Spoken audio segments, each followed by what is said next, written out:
Hello, kumusta po kayo lahat? Ang yung old buddy na si Nurse Kaloy, magbibigay po tayo isang sensitibong reaction video dito sa pangyayari sa PCSO sa pagsisiwalat ng walang iba kundi si Maharlika, isang kilalang vlogger na nasa LA, California. Alam niyo naman po ang sitwasyon sa lahat ng mga sinasabi ni Maharlika ay walang nangyayari, walang kasagutan ang Malacanang. Bakit? Panoorin niyo po kung bakit nadededma ang mga sinisiwalat o binubulgar ni Maharlika. Dahil nga po, ang kanyang binabangga ay isang pader. Ito po, papakita ko sa inyo ang video clip na to.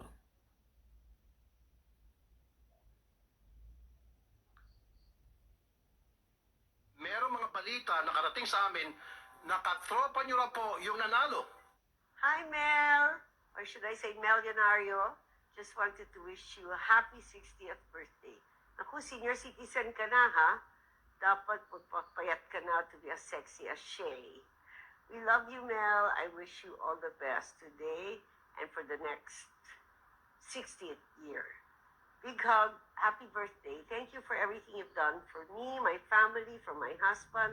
Sama-sama tayo, babago muli para maging milyonaryo.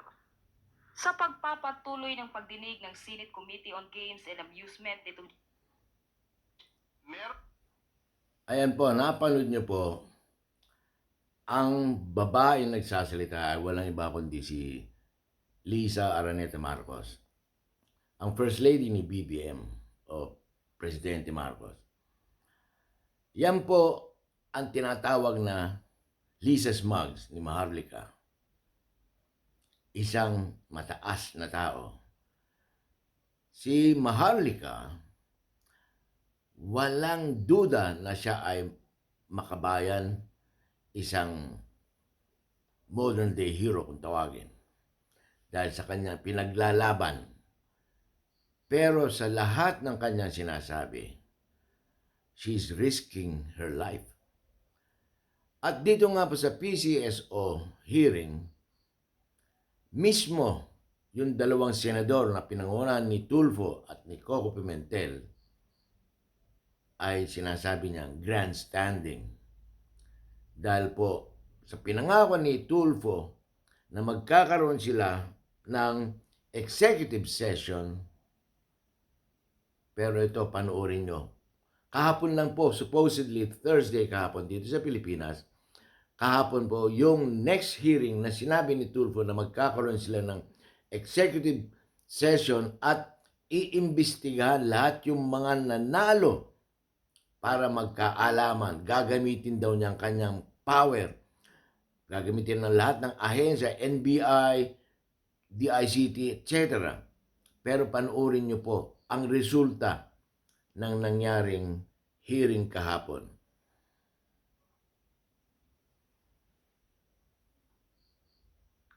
Ito po. Fraudulent chucho. So nawala na yung pinaka-drama-drama ni Tulfo na napapaimbestigahan niya. Kasi by the way, kaya sila nag-hearing doon dahil nga sa kaguluhan, okay, na sinisigaw ng taong bayan na, hey, edit yung pictures. Ang bait na ni Tulfo ngayon kanina. Yes, inedit na yung pictures at inamin na inedit. Pero walang update. Kasi mga kababayan, lingid sa inyong kaalaman, ito na yung evidence, ito na yung information na nakarating sa atin na si Lisa Smugs, ayon sa ating puting ahas, si Lisa, si Melrob sa mga dorobo sa PCSO, ay bumili ng worth 30 million na machine.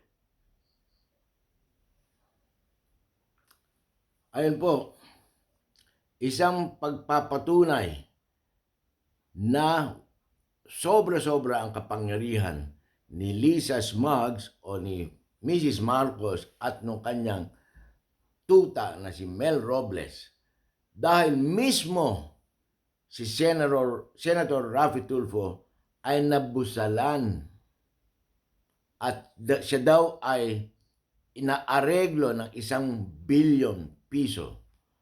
Alam mo naman po natin lahat na malapit na ang presidential election tuwing 2028 at isa nga po yan si Raffy Tulfo ang tatakbo. Kaya ang sabi ng iba o ng nakakarami, malamang kaya hindi na niya nagbigay ng update nung hearing kahapon, yung executive session, ay dahil malamang natanggap na niya yung 1 billion pesos.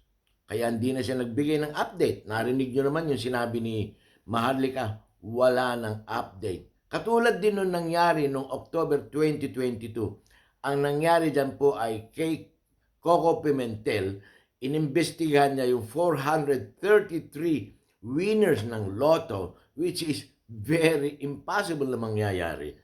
Pero dahil siya daw ay binayaran ng 400 million pesos, nawala na yung investigasyon. Ganyan po ang nangyari kahapon sa executive session na sinasabi binibida ni Raffy Tulfo na imbestigan niya, palalabasin niya ang totoo. Lahat ng nanalo sa PCSO ay imbestigan daw niya.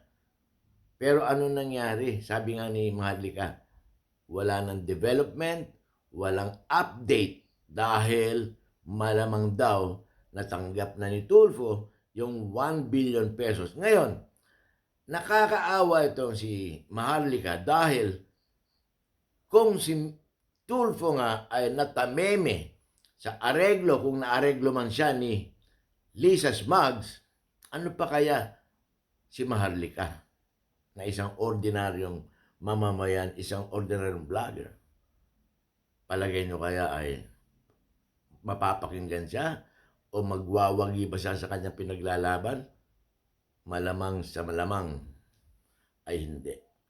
Sino ba ang presidente na nakasuhan o maliban lang kay Erap, siyempre, tsaka kay Arroyo, yung iba't ibang presidente? Isang halimbawa, si Percy Lapid na binabati ko si Duterte at yung mga DOJ, ano ang nangyari sa kanya?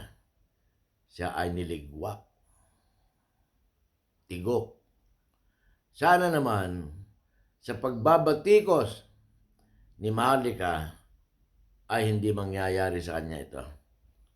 Sana tayo mga mamamayan ay makinig at magkaisa, mag-isip kung totoo o hindi ang binabalita ni Maharlika para sa ating mahal na bayan. Yun lang po at maraming salamat. Please subscribe. Thank you.